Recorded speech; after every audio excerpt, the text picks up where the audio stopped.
Et si je te disais que tu peux guérir avec ton esprit?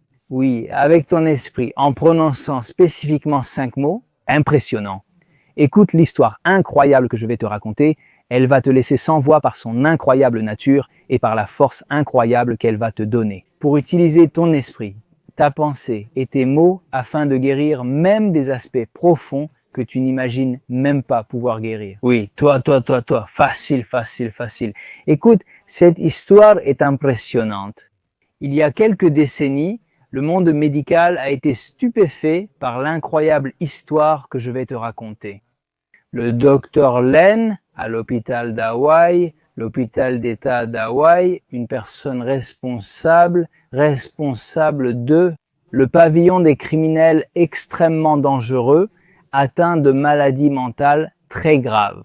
Imagine un pavillon psychiatrique où les thérapeutes partaient à cause du danger que cela représentait. J'ai lu que les gens marchaient accolés au mur en reculant par peur que quelqu'un puisse les attaquer par derrière. Imagine des menottes attachant les gens. Une situation effrayante et dangereuse. Et qu'a fait ce médecin incroyable? Quoi? Escucha a fermé? Comment ce médecin a-t-il fermé le pavillon? Comment Escucha a-t-il fait cela? Enfermé dans son bureau? J'imagine un téléphone en glace. Lui et les papiers devant lui, les dossiers psychiatriques qui documentaient l'histoire psychiatrique de chaque patient. Lui seul réfléchissant et prononçant 5 mots, des mois énonçant des mois, ces 5 mots. Et comme je te l'ai dit, il a fermé le pavillon. Grâce à Dieu, les malades ont commencé à se calmer. Lentement, ils ont commencé à guérir, à aller beaucoup mieux. Jusqu'à ce que, après une certaine période, le pavillon psychiatrique le plus dangereux de l'hôpital d'État d'Hawaï soit fermé. Et grâce à quoi? Au travail de cette personne si spéciale, utilisant 5 mots, utilisant une technique hawaïenne ancestrale très intéressante. Ensuite, je vais t'expliquer un peu comment je le comprends du point de vue juif, comment je l'ai étudié, comment je le comprends. Mais écoute d'abord cette histoire impressionnante.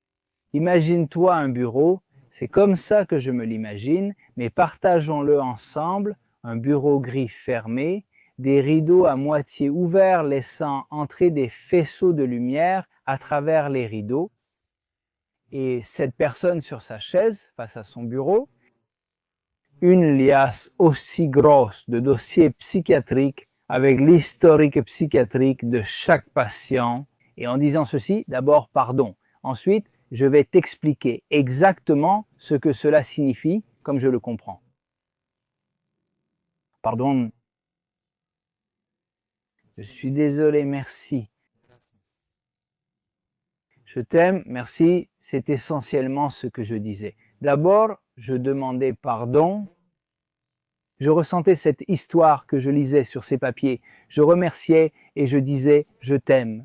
Décomposons ce que cela implique, ce que je faisais et pourquoi cela a autant réussi. Et comment, avec son esprit, il a fermé un pavillon sans connaître les malades. Il ne connaissait pas les malades, il ne connaissait que ce qui était écrit sur les feuilles. Il n'a pas eu de contact verbal.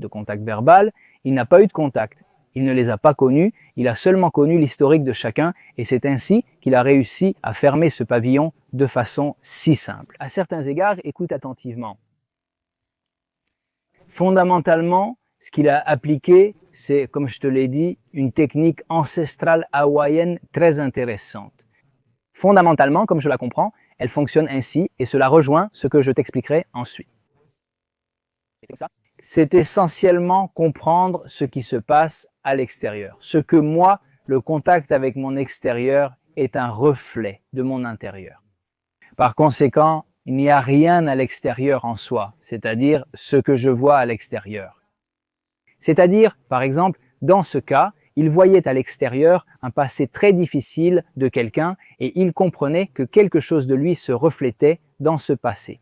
Par conséquent, il a compris en utilisant cette technique si intéressante que si, en gros, il parvenait à se purifier, de cette histoire personnelle, c'est-à-dire le reflet qu'il projetait dans cette histoire qu'il lisait. S'il parvenait à se purifier à l'intérieur, ce qui était à l'extérieur, par conséquent, allait être purifié aussi, naturellement. Vous comprenez? C'est comme si quelqu'un, prenons un exemple, quelqu'un a une lampe de poche, une lampe de poche. Sur la vitre de la lampe de poche, il y a un peu de boue, il y a un peu de poussière. Quand on éclaire avec la lampe de poche, on voit que sur le mur, il y a de la lumière, mais elle est très diffuse, on ne voit pas clairement, ce n'est pas net. Qu'est-ce que c'est que ce que la personne fait? Il prend un petit chiffon humide, il nettoie la vitre, il la sèche et ensuite il éclaire le mur et maintenant le mur a un rayon net de lumière bien net. Qu'est-ce qui s'est passé? En gros, la personne a nettoyé la vitre et donc ce qu'on voyait à l'extérieur était propre et net. Ici c'est pareil mais plus émotionnel. Mais c'est comme je te l'ai dit au début, tu peux guérir avec ton propre esprit et tu peux aider les autres à guérir. C'est-à-dire, cette vidéo peut t'aider, si tu le comprends, cela peut aider à guérir les autres avec l'esprit et peu de mots. Et ce que je vais te raconter après, comme je le comprends, selon la perspective, cela pourrait t'aider. Ça va te laisser stupéfait. Ça a beaucoup à voir. Il y a des points communs avec cette histoire. C'est pour ça que je te l'ai raconté au début, parce que je pense que ça va t'aider pour te donner un contexte. Si Dieu le veut, les plans profonds dont je te parlerai plus tard t'apporteront beaucoup. Des outils, des techniques spectaculaires pour guérir. Avec ton propre esprit et avec ta parole impressionnant. Tu n'as pas besoin de pilules ni d'aide extérieure ou de demander quoi que ce soit à quelqu'un. C'est toi et Dieu. Avec le Créateur, c'est essentiellement un dialogue entre toi, toi-même, c'est-à-dire toi avec toi-même et évidemment le lien avec le Créateur, essentiellement. Sans aucun besoin de pilules, comme je te l'ai dit, ni de comprimés, ni de remèdes, ni d'aucune personne extérieure qui viendrait t'aider. Aucun thérapeute, rien du tout. Toi avec toi-même et le Créateur. Écoute toute la vidéo. Si toute la classe vous aime, elle va vous donner énormément d'outils, si elle vous aime, de façon spectaculaire et facile, très bien. La seule chose que cela demande, c'est vraiment un peu de temps et d'être fondamentalement transparent et honnête. D'abord avec toi-même et bien sûr avec le Créateur, comme je l'ai déjà dit, mais il ne faut rien d'autre. Tu n'as pas besoin d'avoir un diplôme pour faire cela, ni une grande préparation préalable. Simplement que ton cœur et ton esprit soient disposés à grandir, à t'améliorer et à recevoir la bénédiction de ce que je vais t'enseigner. Je vous aime. Alors, voyons voir. D'abord, il est très important que tu comprennes cet exemple, cette première histoire, qui est une histoire réelle. Je la comprends ainsi, comme je l'ai lu et étudié. Applique aussi ce que je t'expliquerai plus tard. Très bien, cette personne avait en gros devant elle, comme je te l'ai dit, un document avec un dossier clinique psychiatrique. Très bien, oui. La personne comprenait, comme je te l'ai dit, que ce qu'elle lisait était un reflet d'elle-même. Par conséquent, il faisait un travail intérieur. Et quand il, d'une certaine manière, grâce à ces mots qui étaient « je suis désolé, pardon, merci et je t'aime », nous expliquerons cela plus en détail plus tard. D'une certaine façon, il se purifiait et, après un moment, imagine qu'il est resté ainsi plusieurs mois. En faisant cette prière, cette réflexion, le pavillon s'est fermé. Alors, que s'est-il passé? La personne a manifestement fait un travail très sérieux et honnête. D'une certaine manière, d'une façon ou d'une autre, comprendre qu'il était responsable de ce qu'il lisait, parce qu'ici, il n'y avait pas de faute extérieure, il y avait un travail intérieur. S'il le nettoyait, comme pour la lanterne dont je t'ai parlé, ce qui allait se refléter sur cette feuille, dans quelques mois, ça allait être une feuille propre, une feuille guérie, soignée. Et c'est ce qui s'est passé. Donc, voyons ce qu'il disait. Il disait d'abord « je suis désolé ». C'est essentiellement comprendre que ce que je vois à l'extérieur est de ma responsabilité. Ici, il ne s'agit pas d'une culpabilité menant à la tristesse ou au désespoir. Non, c'est toujours avec joie et avec responsabilité. C'est ce jeu ou cette dichotomie qui vont de pair. Responsabilité, prendre la responsabilité de nos actes, de nos paroles, de nos sections, évidemment, mais toujours avec beaucoup de joie et beaucoup d'espoir. Cela est toujours fondamental. Maintenant, je vais aussi intégrer des concepts de la Kabbale, du judaïsme, de la sagesse juive, que le fait de travailler, c'est-à-dire de faire un travail personnel avec, on dit en hébreu, avec sima, avec joie, Sima, cette joie en hébreu, est quelque chose de fondamental pour notre, comme on dit en hébreu, avodah Hashem, c'est-à-dire servir le Créateur, toujours avec beaucoup de joie et un bon cœur. C'est fondamental. C'est la base de tout. La base de tout, avec joie et bon cœur. Maintenant, beaucoup de gens comprennent la joie de manière inadéquate. La joie, ce n'est pas quelqu'un qui saute dans les montagnes, qui chante sans être responsable de ses actes. Ce n'est pas ça la joie. Ça, je ne sais pas. C'est de la légèreté. Ça peut être une forme. On dit en hébreu holelut. C'est quelque chose qui peut s'être bien momentanément que la personne chante, court et soit heureuse. C'est très bien, mais vivre sans responsabilité est évidemment totalement négatif. Par conséquent, la joie est quelque chose de très, très profond. La joie est quelque chose de très profond. C'est fondamentalement cela. En fait, je vais te raconter comment guérir avec l'esprit.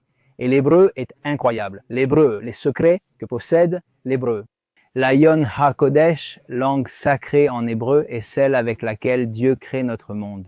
Avec les 22 lettres en hébreu, l'alphabet hébreu est des réceptacles de création, c'est-à-dire Dieu utilise les lettres en hébreu. Ce sont des concepts je sais qu'ils sont très profonds de la Kabbale.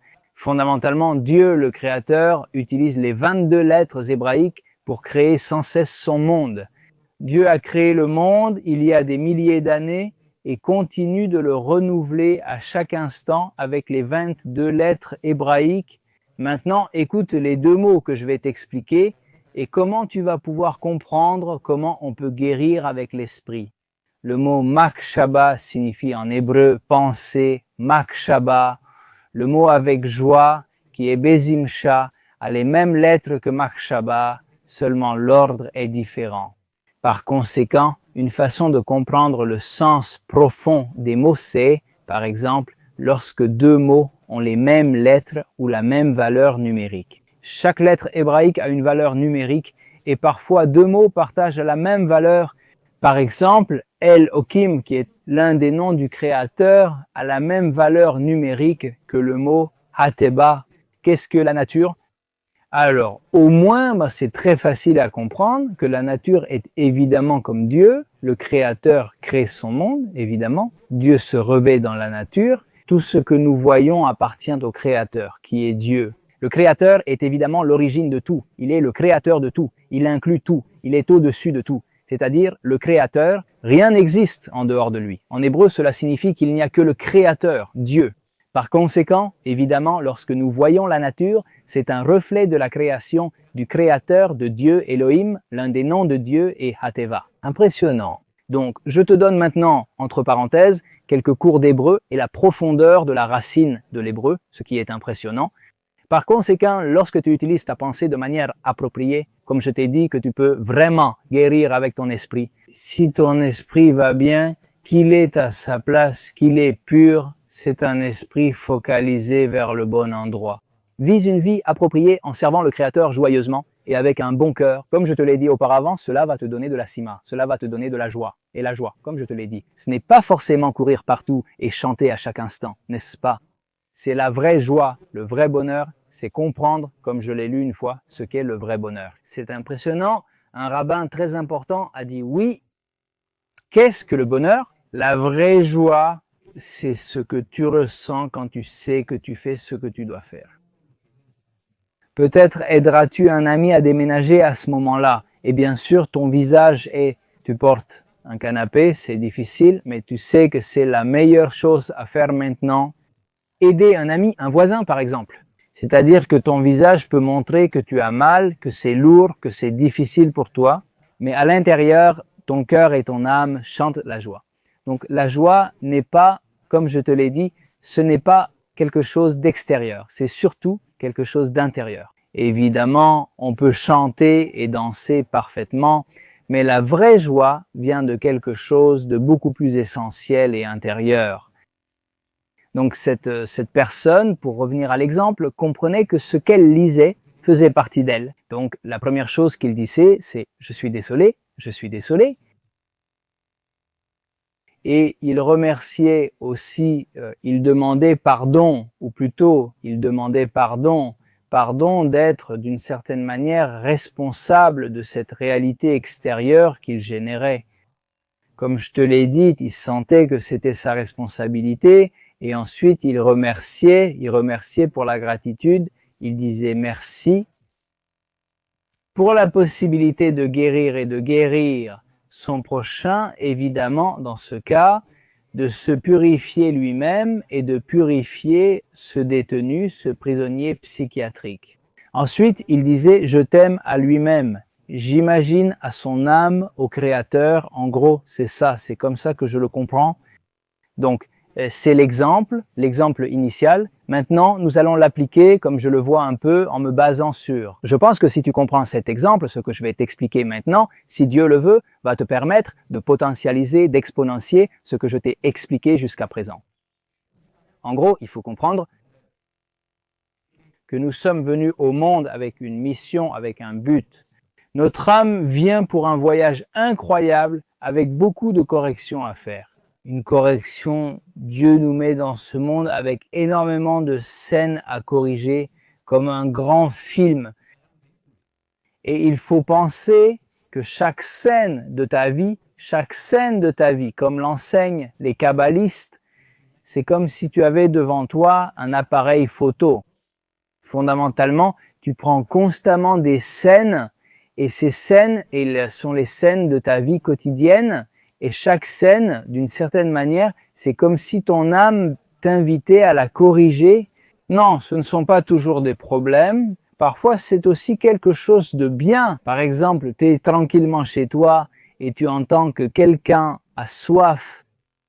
Tu peux ne rien faire ou tu peux te lever, servir un verre d'eau et le donner à la personne de ta famille qui a soif. En gros, c'est une scène que ton âme, d'une certaine manière, t'a proposée. C'est comme si ça venait de ton âme, de ton esprit, disons. C'est comme si c'était un film. Si tu te souviens des films d'autrefois, il y avait un projecteur. Et ce projecteur éclairait le mur ou un écran, en gros, et il y avait essentiellement une lumière. Les gens savaient évidemment que le mur ou l'écran n'était pas le film. L'écran venait de la salle de projection où se trouvait le projecteur. C'est là que le film était projeté.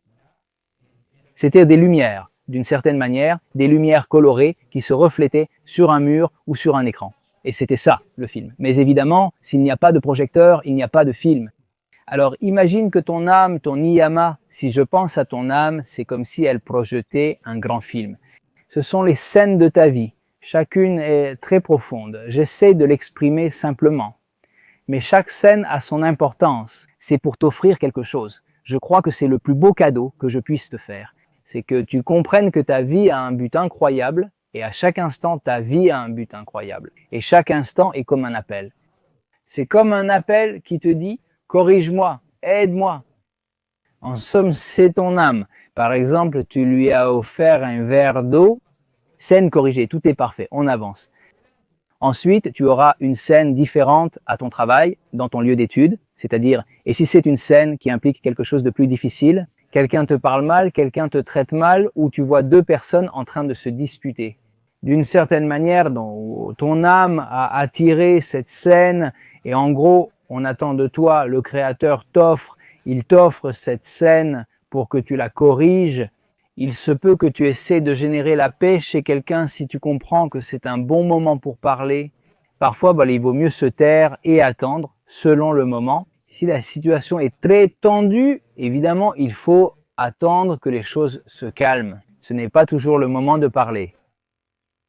C'est-à-dire, je te donne différents exemples où quelqu'un t'a mal parlé, alors tu pourrais répondre mal, que Dieu ne le permette pas, évidemment que non. Où tu peux te taire et essayer d'absorber cela. Et réfléchir, t'éloigner un peu et ensuite faire ce que je t'ai raconté. Merci.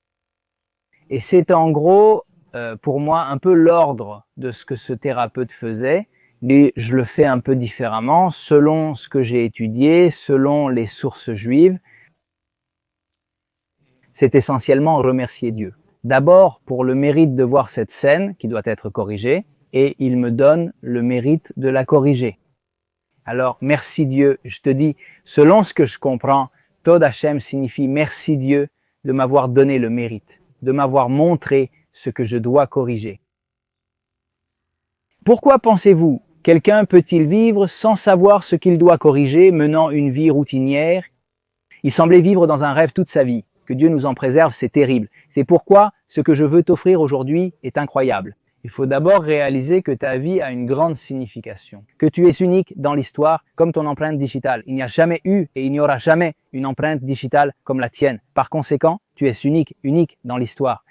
Il n'y a personne comme toi dans l'histoire. Toi seul peux accomplir ta mission, divisée en mini-missions. À chaque instant de ta vie, chaque instant a une signification infinie, spirituelle, incroyable, spectaculaire.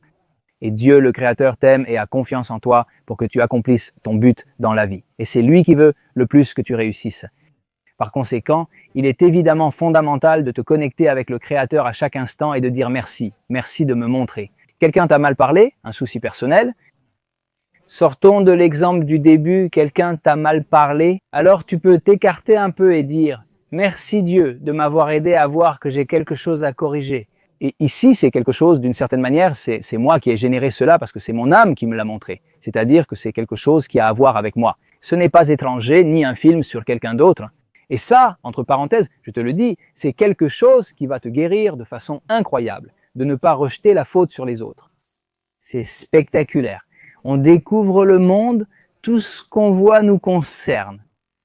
Évidemment, tout cela avec beaucoup de joie et beaucoup de responsabilité, évidemment. Si quelqu'un, que Dieu nous le permette, voit quelque chose de très négatif, vraiment très négatif, il ne faut pas penser que l'on est cela. Non, ce n'est pas l'idée.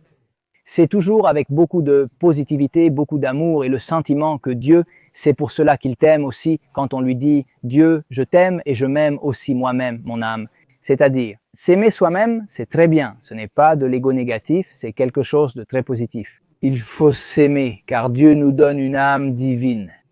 Et cela doit vous donner beaucoup de force pour donner le meilleur de vous-même. Aider les autres. C'est de l'ego dans le mauvais sens du terme. C'est un amour sain et pur. C'est ça l'idée. Et demander à Dieu de nous aider à nous aimer sainement. Donc, par conséquent, on remercie Dieu pour ce qu'il nous montre. Mais si ce que je dis est très négatif, ne crois pas que tu es comme ça, d'accord? Mais tu dois réfléchir avec beaucoup de joie, que Dieu t'a montré cela, même si c'est quelque chose de négatif. Voyons, est-ce qu'il y a quelque chose de cela? Quel pourcentage? Peut-être qu'il y a 0,0001 de cela en toi? As-tu déjà vu quelqu'un, que Dieu me pardonne, crier très négativement sur une personne plus petite? Tu dis, mais moi, je ne fais pas ça, jamais, je n'ai jamais fait ça. Comment pourrais-je parler ainsi, faire autant de mal à quelqu'un de plus petit? Mais, peut-être, tu comprends qu'il y a quelque chose de ça en toi? Tu dois réfléchir. Je ne sais pas, je te donne un exemple, ça peut être un autre exemple, mais dans l'exemple que j'ai donné, ce n'était pas toi, c'était quelqu'un d'autre. Ça peut arriver, moi parfois je ne parle pas avec le respect que je devrais avoir envers cette personne. Par exemple, la personne en tire cette conclusion, par exemple, donc elle dit que ce n'est pas quelque chose qu'on peut copier-coller. Ce n'est pas la même chose que ce qu'on voit à l'extérieur, non? On peut réfléchir. Quelqu'un a mal parlé à quelqu'un, moi aussi ça m'arrive. La personne peut dire non. Mais après, on peut réfléchir. Alors on peut se dire, ah, telle personne, je devrais lui accorder plus de respect. Par exemple, c'est un exemple. On réalise que Dieu nous montre quelque chose pour progresser dans un domaine. C'est-à-dire, il se peut qu'il y ait 0,0001 de cela en soi, mais cela a toujours un rapport avec soi d'une manière ou d'une autre. Très bien, tout. On dit merci Dieu et on dit vraiment, je regrette vraiment d'avoir causé ce côté négatif parce que j'ai fait ou dit quelque chose de mal, je ne sais pas, donc je le regrette vraiment. Et je demande pardon au Créateur. Je demande pardon au Créateur et je lui demande vraiment de m'aider. Évidemment, avec beaucoup d'amour, évidemment, je t'aime, je suis toujours celui qui t'aime, toujours. C'est aimer Dieu, le Créateur. Et comme je te l'ai dit, s'aimer soi-même et aussi demander à Dieu de nous aider. Être, comme on dit en hébreu, teyuba shlema, une réparation, un tikkun, une réparation complète, teyuba, c'est être, je dis mes mots, être ceux que nous devons vraiment être selon notre essence, être le meilleur que nous pouvons être. Teyubash, le meilleur. Alors nous remercions, nous demandons pardon et nous disons ce que nous avons fait, même si nous savons ce que nous avons fait. Fait. Oh Dieu, merci de me l'avoir montré, maintenant je me souviens de l'avoir fait.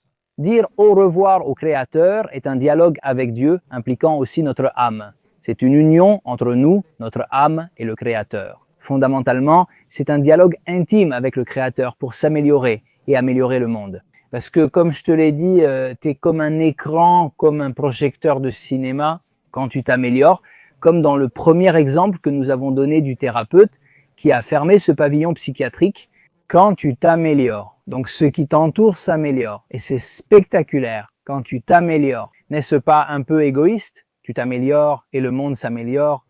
C'est comme si le projecteur, au lieu d'être un projecteur d'un film d'horreur, maintenant c'est un film amélioration égoïste, tu t'améliores. Quand tu t'améliores, c'est égoïste. Quand tu t'améliores, ce n'est pas égoïste.